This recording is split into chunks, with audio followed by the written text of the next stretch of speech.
Assalamualaikum warahmatullahi wabarakatuh. Sahabat dakwah Tangsel yang dirahmati Allah, kita masih berbicara tentang rancangan undang-undang larangan minuman beralkohol atau minol. Seperti disampaikan di dalam kafah perspektif di edisi yang lalu, bahwa RUU minol ini menuai kontroversi bahkan di kalangan anggota DPR sendiri. Sebagian ada yang mendukung, sebagian ada yang menolak. Memang niat baik dari rancangan undang-undang ini adalah untuk membatasi produksi, pengedaran, dan konsumsi minuman beralkohol di masyarakat, sehingga kerusakan moral, kriminalitas dapat ditekan. Namun demikian, ada beberapa masalah di dalam rancangan undang-undang ini dalam perspektif syariat Islam tentunya. Apakah masalah tersebut? Sahabat dakwah Tangsel dimanapun Anda berada, kalau kita melihat kembali ke dalam pasal demi pasal rancangan undang-undang tersebut, sebagaimana yang kami bahas di pertemuan yang lalu, bahwa memang ada sanksi bagi mereka yang mengedarkan ataupun mengkonsumsi minuman beralkohol. Akan tetapi, di situ ada pengecualian.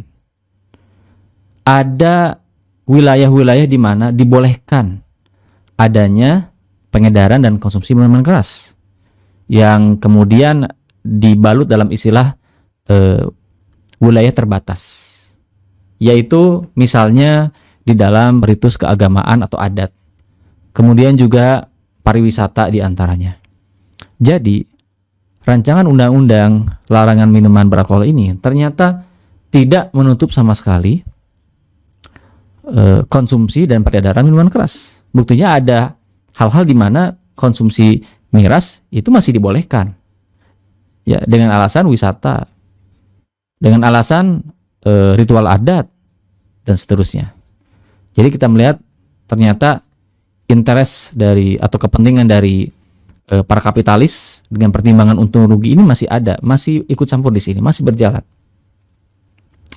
Dan juga satu masalah lagi, sahabat sekalian, yaitu ternyata di dalam undang-undang Omnibus Law Cipta Kerja, ternyata di situ pemerintah membuka 14 bidang investasi, yang salah satunya adalah investasi dalam bidang produksi minuman keras. Artinya apa? Artinya pelarangan minuman keras ini terkesan tidak serius, terkesan tanggung. Sahabat dakwah Tangsel yang dirahmati Allah, kami tidak dalam posisi untuk menolak pembatasan minuman keras. Tentu ini harus dibatasi. Ya. Orang-orang yang menolak rancangan undang-undang ini, mereka beralasan bahwa minuman keras masih dapat memberikan devisa bagi negara, dapat memberikan cukai yang tinggi bagi negara, dan pertimbangan-pertimbangan lainnya, sehingga mereka mentolerir adanya pembatasan minuman keras di Indonesia. Tentu kami tidak sependapat dengan penolakan seperti itu. Kami mendukung pembatasan minuman keras, tetapi hendaknya pembatasan minuman keras ini dijalankan sesuai dengan syariat Islam, yaitu dilarang secara total, tidak setengah-setengah seperti ini. Nah, sahabat dakwah Tangsel, kenapa kemudian pembatasan minuman keras ini terkesan setengah-setengah, terkesan tanggung? Penyebabnya tidak lain adalah karena pengambilan kebijakan di negeri ini masih menggunakan perspektif ideologi sekularisme, di mana dalam ideologi tersebut pengambilan keputusan tidak didasarkan atas hukum Allah. Penilaian baik dan buruk tidak didasarkan kepada Al-Quran dan As-Sunnah, tetapi diserahkan kepada akal manusia. Sehingga apa yang kemudian bermanfaat, yang baik menurut pandangan akal manusia, maka itu yang diambil. Dan apa yang kemudian buruk, jelek, menurut pertimbangan akal dan manfaat, maka itu yang ditinggalkan. Sehingga pertimbangan pun menjadi bias dan konflik kepentingan. Karena setiap orang pastinya memiliki pandangan yang berbeda-beda, mana baik dan mana yang buruk. mana yang bermanfaat dan mana yang tidak bermanfaat. Inilah menyebabkan pembatasan minuman keras menjadi setengah-setengah, karena di sana masih ada manfaat yang diharapkan. Masih ada kemudian pertimbangan bisnis. Sahabat Dakwah Tangsel yang dirahmati Allah, kalau kita merujuk kepada Islam, sudah sangat jelas Islam melarang minuman keras secara total. Hal pertama yang kita pahami kenapa kemudian hal tersebut menjadi satu hal yang pokok dalam Islam adalah karena kita sebagai umat Islam diharuskan menimbang segala sesuatu, baik dan buruk, bermanfaat dan tidak bermanfaat, dengan ukuran Islam, ukuran Al-Quran dan As-Sunnah. Mengembalikan semua standar itu kepada Allah Subhanahu wa Ta'ala. Apa yang kemudian Allah Subhanahu wa Ta'ala tetapkan sebagai sebuah kebaikan, maka kita ambil, walaupun bertentangan dengan akal kita ataupun dengan manfaat.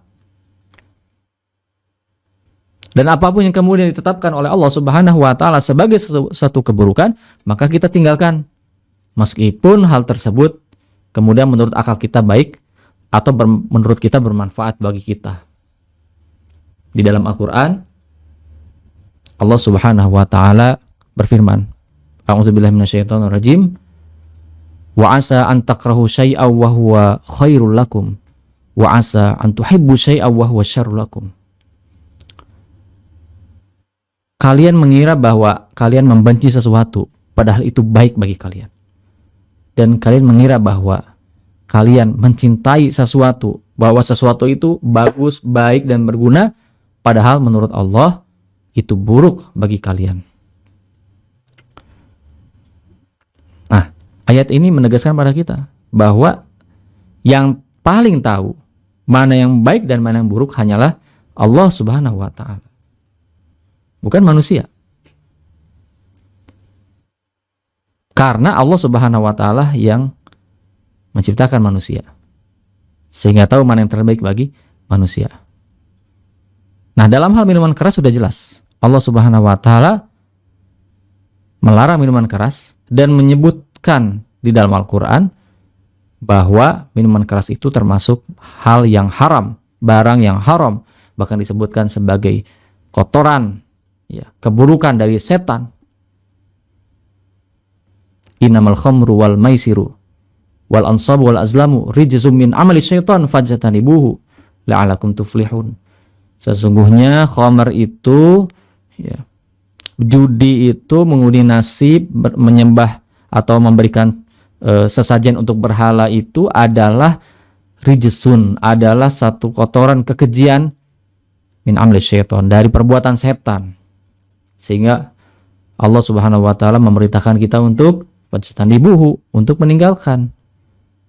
Nah, perintah meninggalkan khamr ini berarti meninggalkan seluruh aktivitas yang terkait dengan khamr atau minuman keras, baik itu memproduksi ataupun juga mengedarkan ataupun juga menjual dan juga mengkonsumsi. Ini semua dilarang di dalam Islam. Dan dalam Islam tidak ada pengecualian, tidak ada yang dinamakan wilayah terbatas sebagaimana yang dimuat di dalam rancangan undang-undang, tidak ada. Apakah itu dengan alasan ritual adat, ritual keagamaan, atau dengan alasan wisata, atau dengan alasan investasi, devisa negara, Islam sama sekali tidak melihat itu. Ketika satu hal sudah diharamkan, maka haram.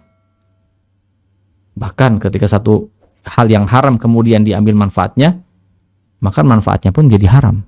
Pendapatan dari situ pun menjadi haram. Maka dalam Islam, dalam konteks minuman keras, dengan jelas Islam melarang itu semua.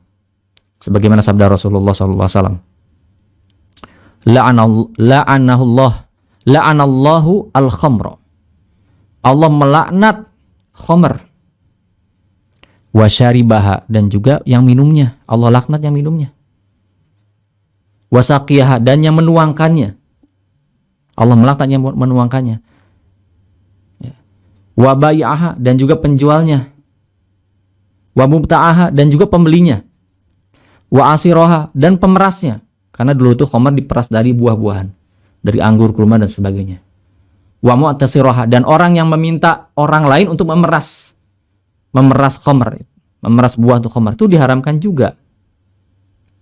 Wa hamilah, dan pembawanya, orang yang mengedarkannya, membawa dari tempat produksi kemudian ke kios-kios, ke penjual-penjual, itu diharamkan juga.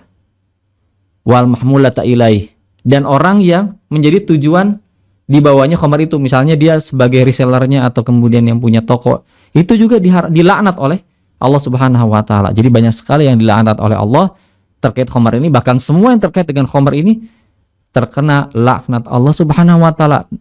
Apakah kita ingin negeri kita, bangsa kita terkena oleh laknat Allah Subhanahu wa taala? Na'udzubillah. Tsumma na'udzubillah. Oleh karena itu, kalau kita kembalikan kepada syariat Islam, kembalikan kepada perspektif Al-Quran dan As-Sunnah, dikembalikan kepada keridhaan Allah, maka sudah sepatutnya kita menyuarakan agar minuman beralkohol ini atau minuman keras ini atau khamr ini dilarang secara total dimanapun, di tempat manapun, dengan alasan apapun dilarang. Ini demi kebaikan kita semua, demi kebaikan generasi kita, dan demi keselamatan kita di yaumil akhir kelak. Selengkapnya silakan baca di Bulletin Kafah edisi 169 bertajuk Miras Haram. Silakan Anda download di kolom deskripsi di bawah ini. Semoga bermanfaat. Wassalamualaikum warahmatullahi wabarakatuh.